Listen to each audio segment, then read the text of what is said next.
Hello there, Internet. My name is Mogwai, and ahead of us lies yet another brilliant day in the arena. As today, we're going to be showcasing the ultimate MycoTyrant deck.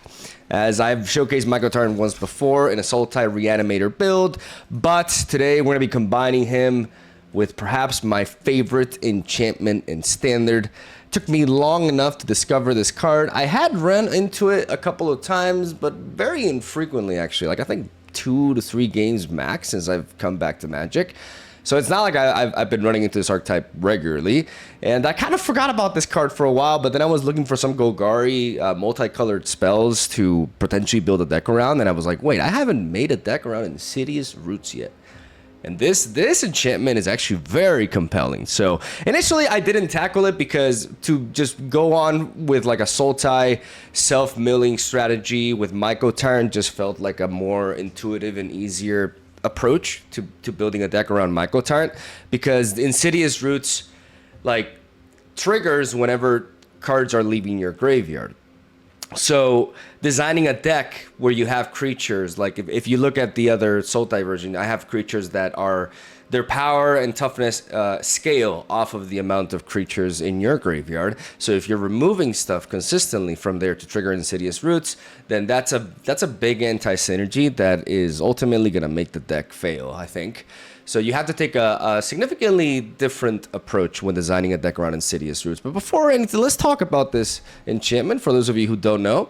Insidious Roots is a Golgari enchantment, one source of black mana, one source of green mana, that says creature tokens you control have the ability to tap to add 1 mana of any color. So they become like Land of Our Elves, but they can tap for any color that you want, which is amazing.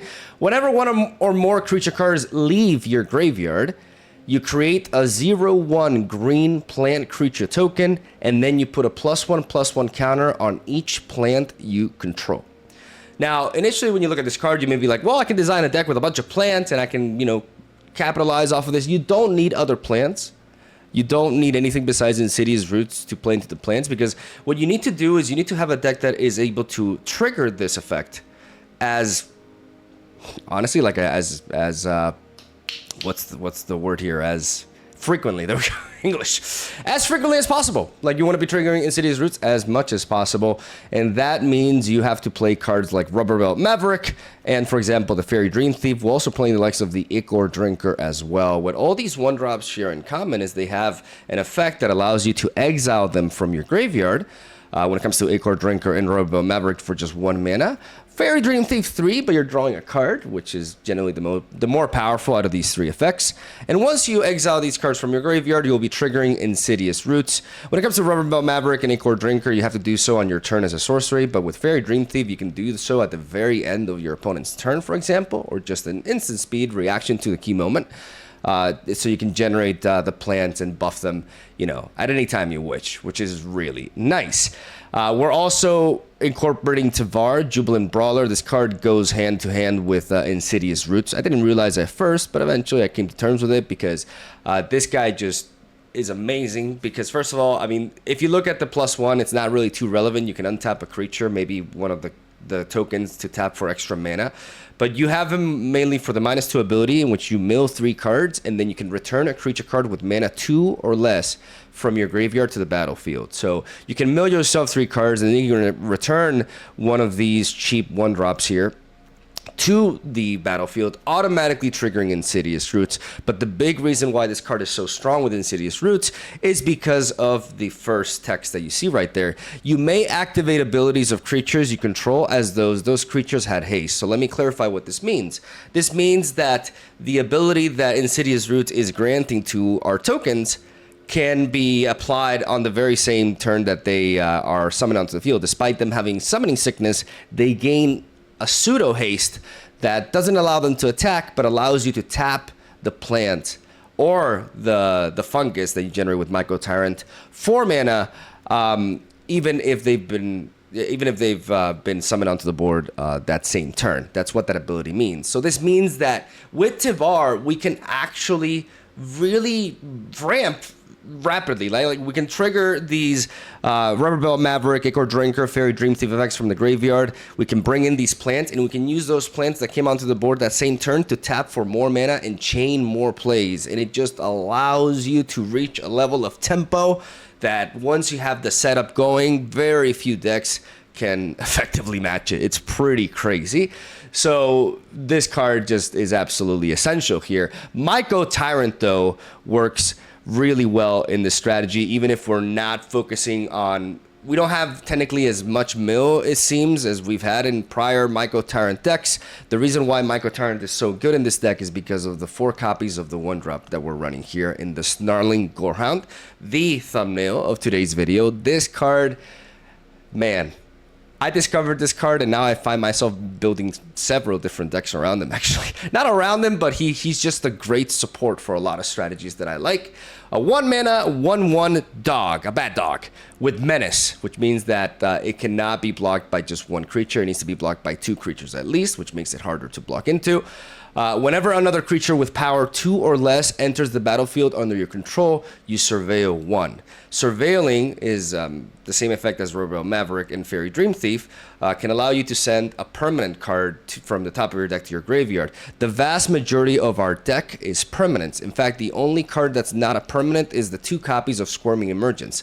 Everything else in our deck counts as a permanent, so everything else that we mill from our deck will descend and therefore build up for the Myco Tyrant. So if we have a Snarling Gorehound, which we play turn 1 or turn 2, and we play Myco Tyrant on turn 3, Snarling Gorehound will allow us to descend as Myco Tyrant enters the board, which will trigger Myco Tyrant and will make him create 1 fungus. That fungus that spawns at the very end of your turn will also allow you to surveil again with Snarling Gorehound, so you can really dig to find the draw that you want. The surveil that happens in the end phase after the Myco Tyrant's effect procs, by the way, will not allow you to create more fungus after that. The effect only triggers once. I do feel like I need to clarify that, but it's good to have that never-ending surveil and the ability to keep fishing for our deck. We do want to be surveilling really aggressively because we want to be finding our 1-drops. You know, our 1-drops are good early in the game, but they're also great to dump into the graveyard later down the line with our surveil effects, because then we essentially are adding more fuel for Insidious Roots, and we can just keep going. As the Myco Tyrant really allows us to also synergize very well with Insidious Roots, because we can use the fungus themselves as mana tappers, and that allows us to just ram like crazy. We have Skyfisher Spider as a 4-set. Like, this deck cannot work without, like, Skyfisher Spider is absolutely essential. We can sack one of our cheap creatures, get it to the graveyard so we can potentially exile it. It can enable that. We can sack one of the tokens in a pinch, and then we can destroy whatever non-land permanent that we want. So it's like a super ravenous chupacabra. But on top of that, the self-exiling effect, which is something that we have perhaps not gone as often for in the past, is definitely a go-to for this specific deck, because when we actually, if we exile the Skyfisher Spider as it dies to gain life, we will be triggering the Insidious Roots as well.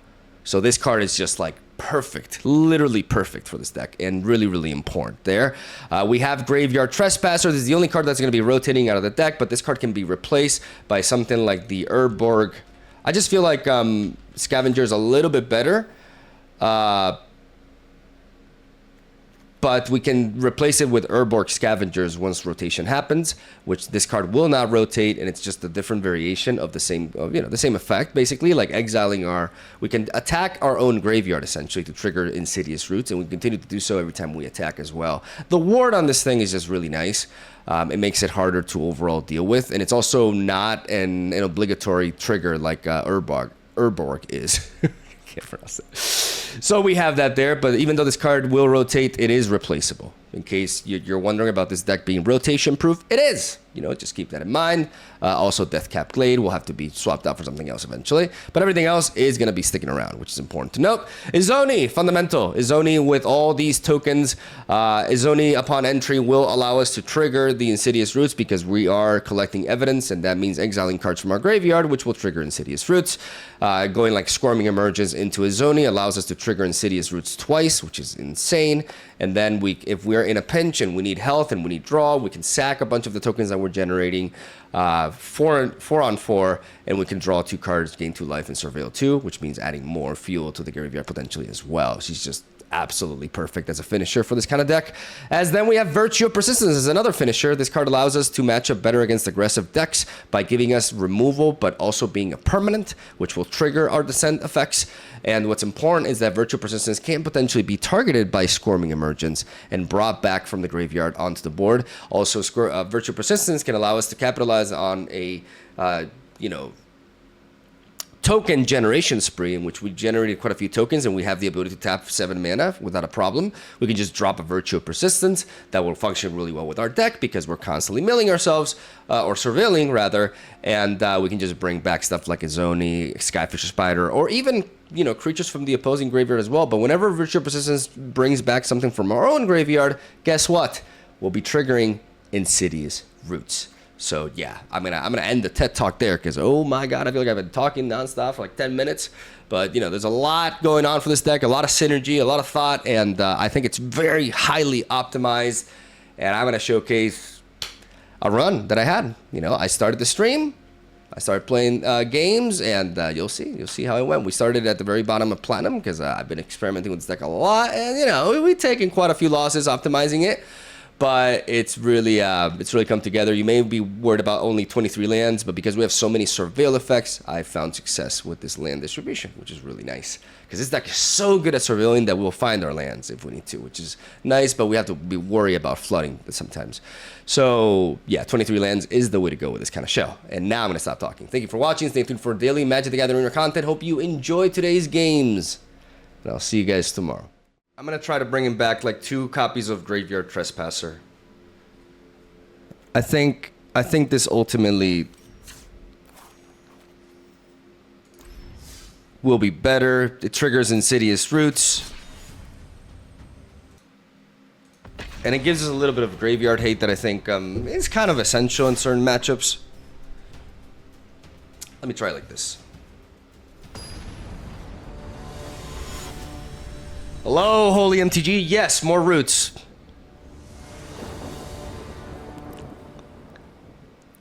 More roots. I mean, yeah, I'm not going to say no to a triple Maverick hand, honestly. As I draw into an Insidious Roots as well. Yeah. Holy mother of lag.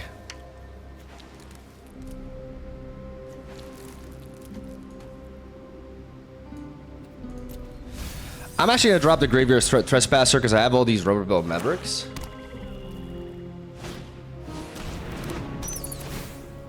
Ah, the fucking bats. I forgot about the bats. Thankfully, I draw into another Insidious Roots.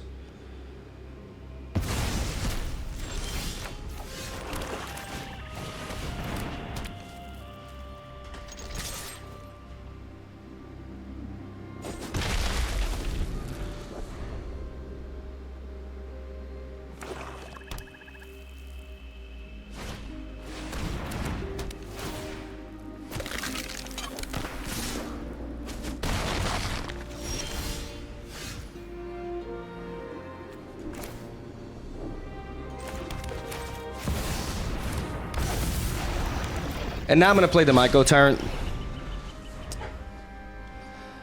Because if the Myco Tyrant can survive until next turn, I'm going to lower the volume a little bit.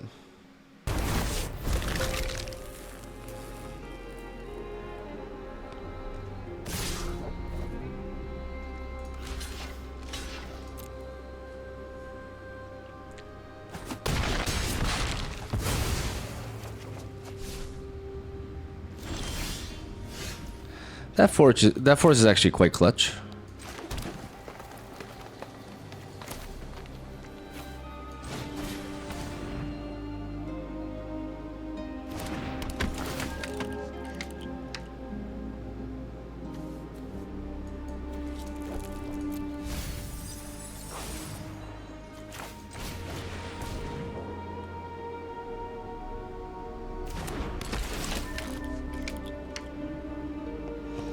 Double Rubber Belt.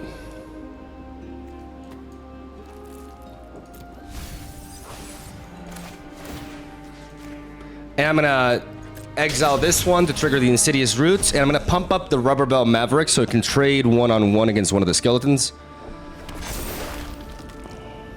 And then next turn I can play the Skyfisher Spider. We obviously do not attack. We preserve this Myco Tyrant as a blocker.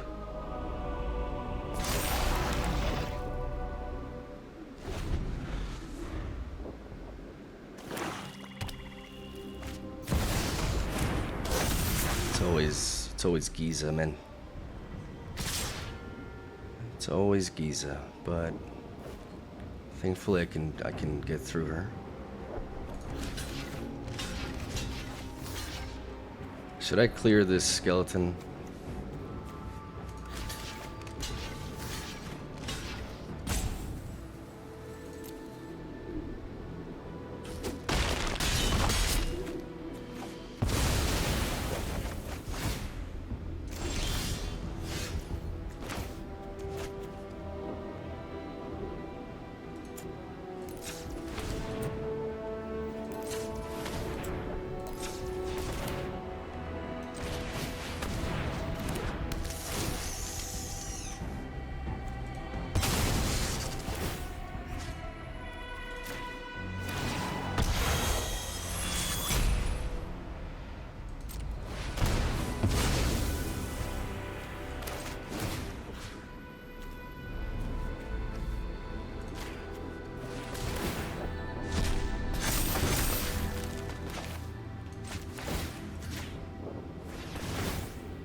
Play Gix, okay.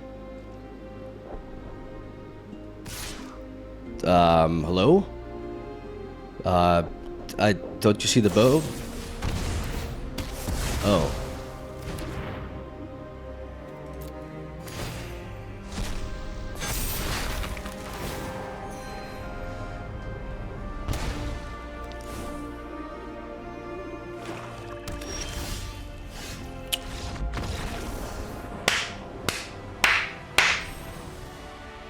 What? Bats are definitely annoying.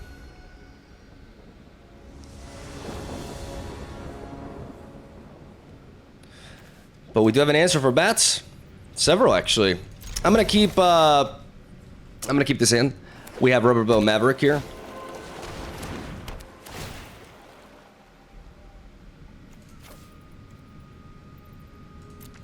I'm gonna drop a Skyfisher Spider.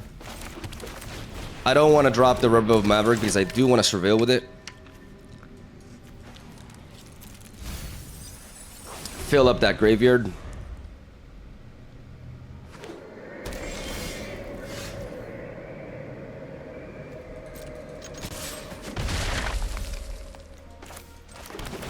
gonna go for the Underground Mortuary now. We see the Myco Tyrant, we keep that there. And now we go for the Snarling Gorehound.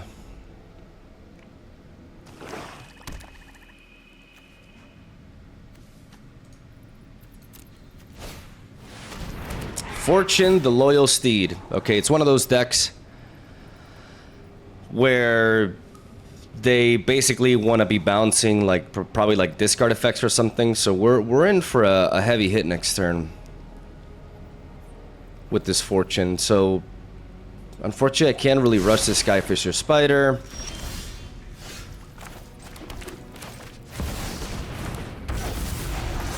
But we can surveil with you.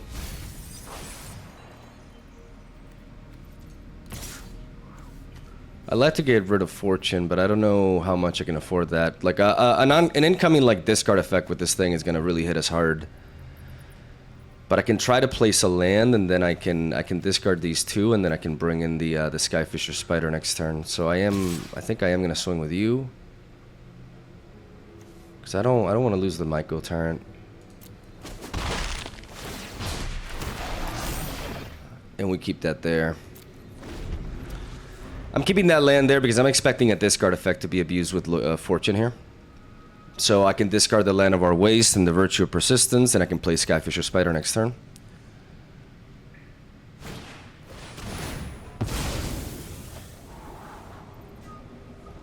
Or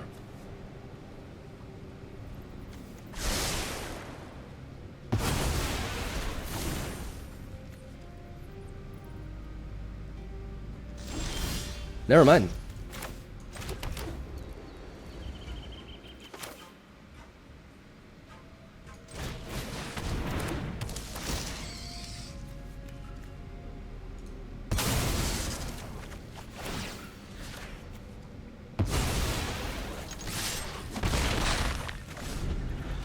I'm gonna play Skyfisher Spider. I'm gonna send Robo Maverick to the graveyard. That way, if I top deck into Insidious Roots, I can trigger it. They go for a Spirited Companion. They scry 2, but they miss a land drop. Before. If I like, I may just be compelled to play the Virtue of Persistence. So that I'm not vulnerable to discard effects.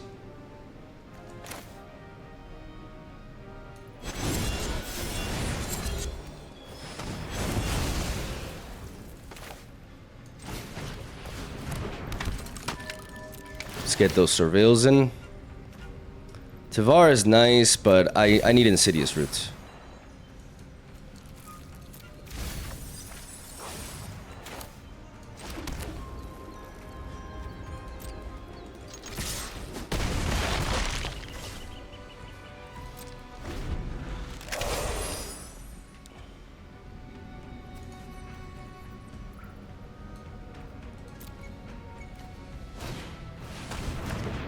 Yeah, see, so I'm not vulnerable to this shit. All of their discard effects are no longer vulnerable, and getting under that is really important. Now this double Beetle could have just crippled my hand but because I let go of it, I'm gonna develop the Myco Tyrant. We're gonna surveil, beautiful. I am gonna use you.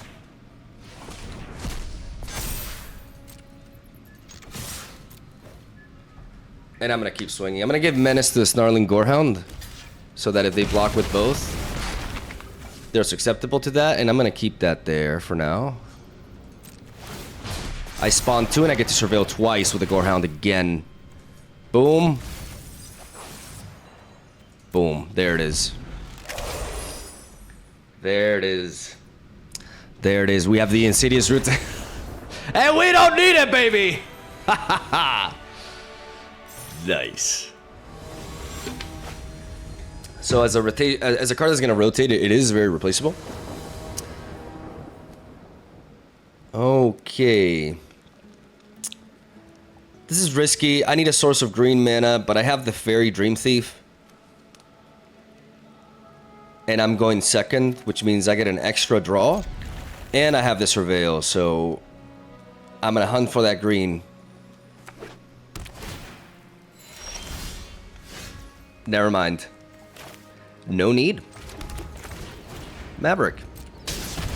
God, I'm good at this game. So good at this game. We need lands. We already have these 2 cards here.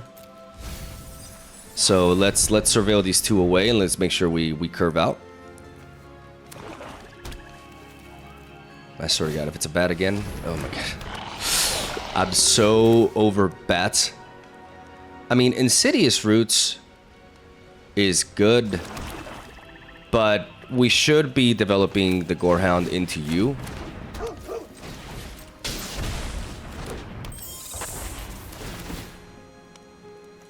Very nice.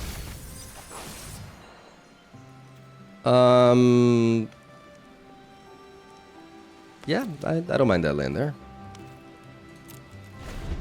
Keeping these in the back. Because I want to set up the Myco Tyrant, and then I can go for the Insidious Roots later, potentially. It depends. I have options. But setting up the Myco Tyrant feels really neat. But I do need the Snarling Gorehound to stick, though. It's an ORZHOV life gain deck. I am going to block with both of you, honestly.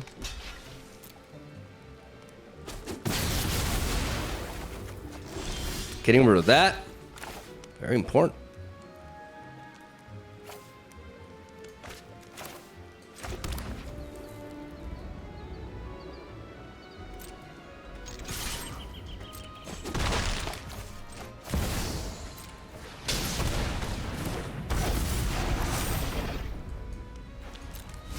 I had to send that to the graveyard no matter what, so I triggered the Myco Tyrant, and now I drop that land too, since I already have a land in hand.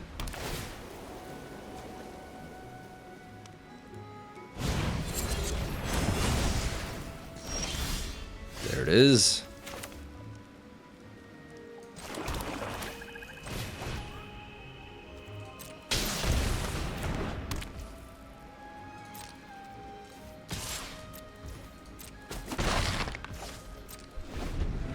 I'm gonna play the Insidious Roots, but keep the Fungus open. Now this card can tap for mana, which means I can resort to Fairy Dream Thief at instant speed. So at the very end of their turn,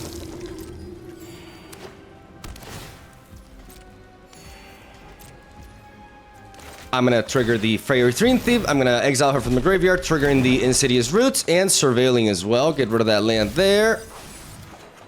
As we draw into a card and we draw into another. Oh baby, here we go.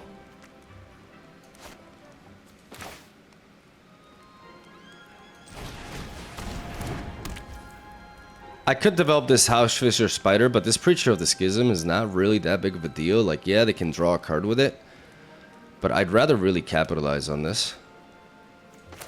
I'm gonna go for the Rubber Belt Maverick effect. I'm going to buff the Snarling Gorehound,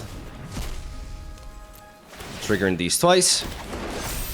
Surveilling, boom. Oh yeah.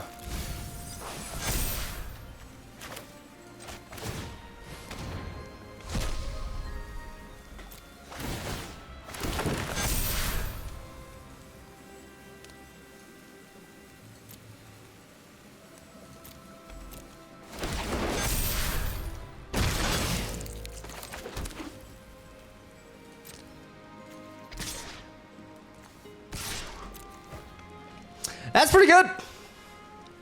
That's, you know, that's pretty neat. They cannot block the Snarling Gorehound because of the Menace.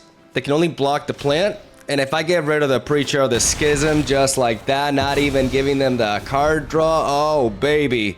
Don't wipe me. Don't have like a random ass board wipe.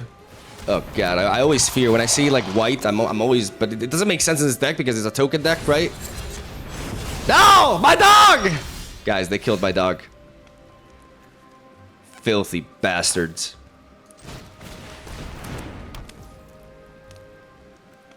If I kill you...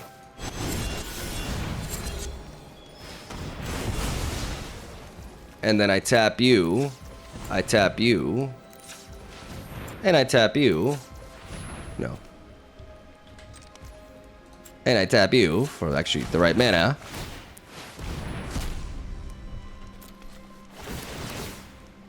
I get a pretty big hit off here. You know what I'm saying? Oof.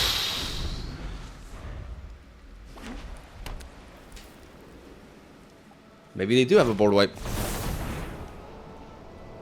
Oh. Lively Dirge. They send... what is that?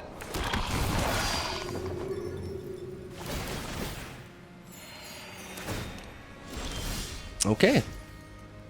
They earned a lot of life. That's very impressive. But unfortunately, you're dead.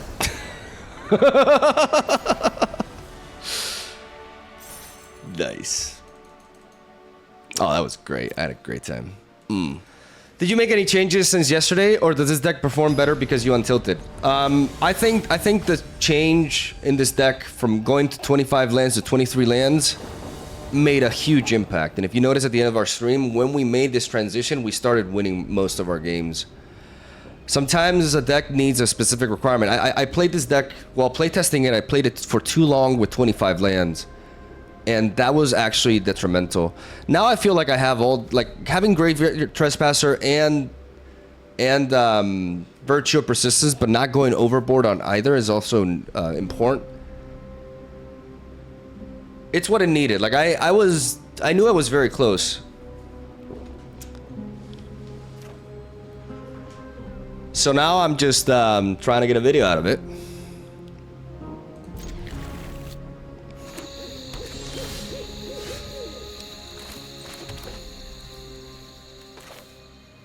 Rubber Belt Maverick. Get you there, and we could use that land, to be honest, so let's keep it. Let's not get greedy with our lands. We have 23 lands in the deck. We always swing first. No instant speed. I mean, we're not really... I mean, green can remove enchantments if they want to. But I'm going to develop Insidious Roots on curve because we have the Graveyard Trespasser, which we could use on ourselves just to trigger the roots. Hydra. I will ignore that for the time being.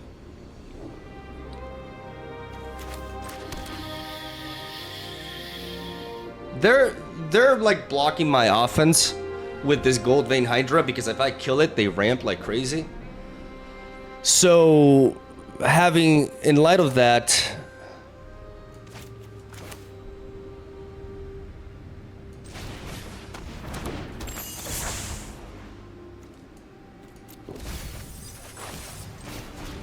I'm going to be developing and working on this Insidious Roots instead. And I'm going to be blocking into the Hydra, but without killing it.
I'm gonna play in the House Fisher, I keep calling it the House Fisher Spider, because a House Spider, like, I don't even.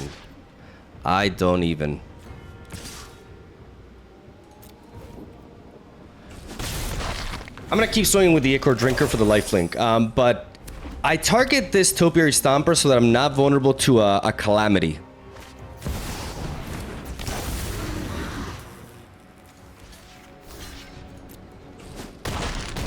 I'm gonna block into that, and then I'm gonna trigger the Skyfisher Spider, make him regret doing that. Triggering the Insidious Roots twice. Impatience. I'm gonna capitalize on their impatience.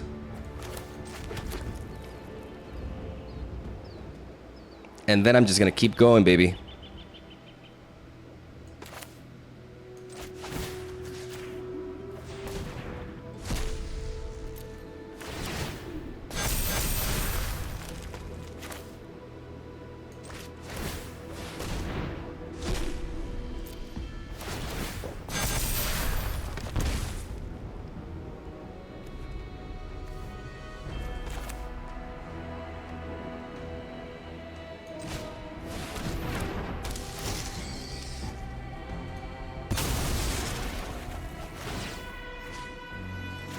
Fuck it. Have all the treasures you want. Come at me.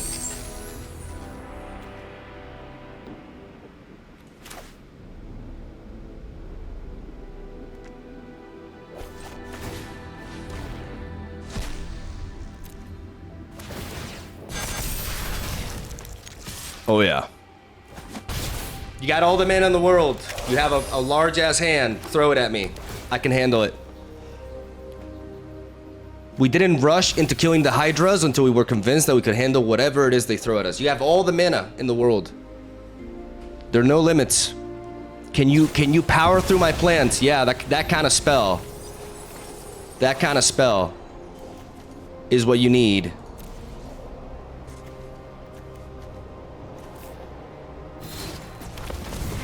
Only a Calamity. We dealt with the 4/4 earlier. Indestructible, fine. Fine, doesn't work with the Gold Vein Hydra, bro. Yeah. Yeah. And sit there! Stay right where you are.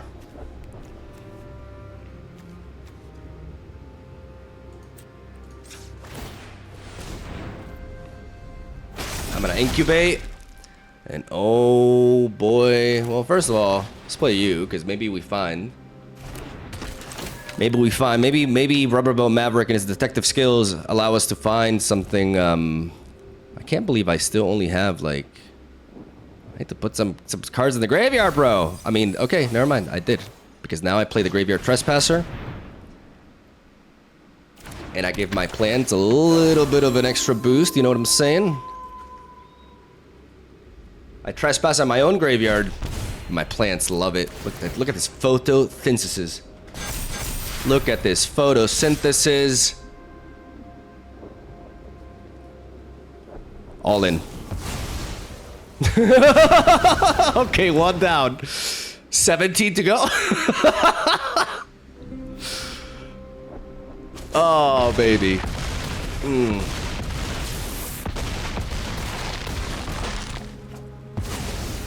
Minus 34.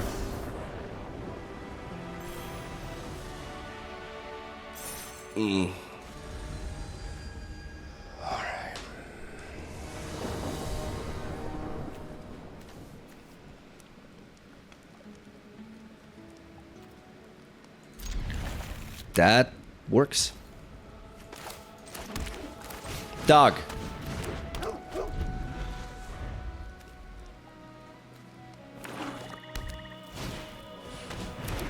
Evolve Sleeper, okay. So before any discards or any shenanigans,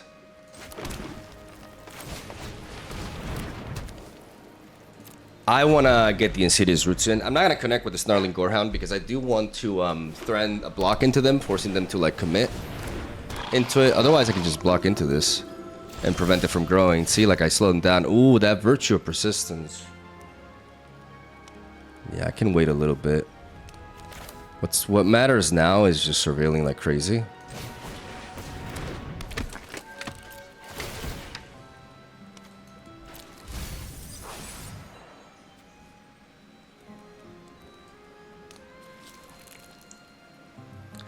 I'm gonna surveil this.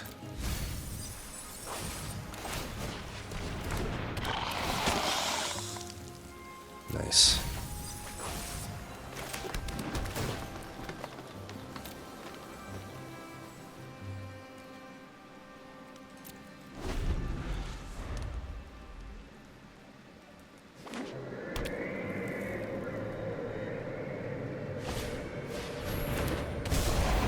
Big threat.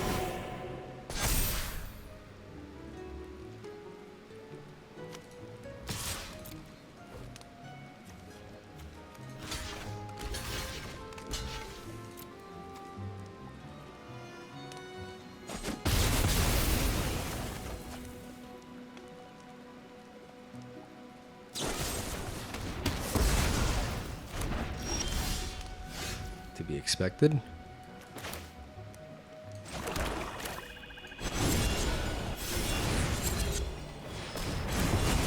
We deal with that threat. We exile Eclore Drinker, trigger you. And then we exile the Rubberboat Maverick.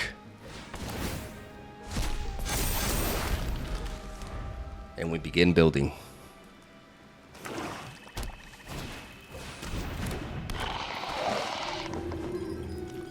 We get to work.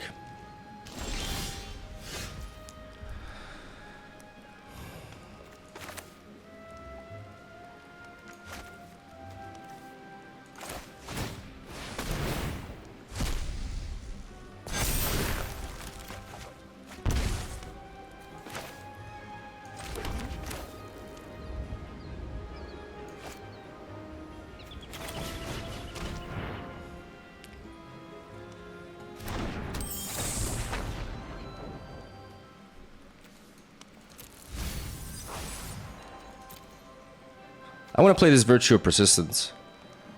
So maybe I could have done that, to be honest.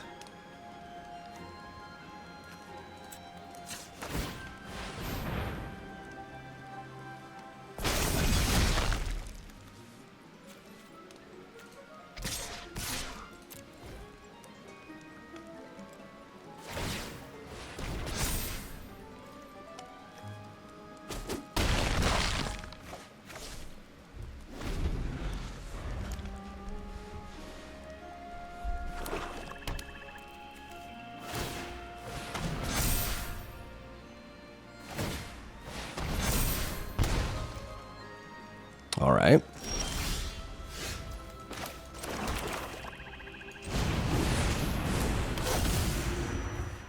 That'll do.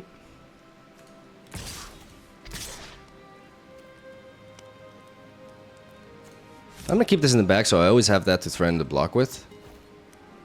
And I'm gonna swing with my bigger plant as a 4/5. It just matches up really well into these. I don't mind trading it into. That's the beauty of Insidious roots, you know.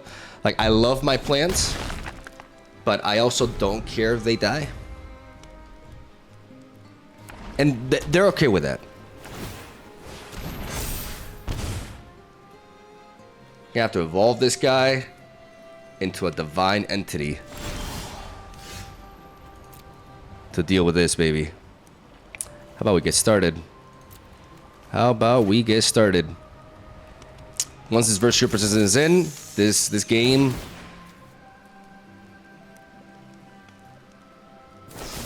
Oh my god, you don't know what you're doing. You don't know what you're doing.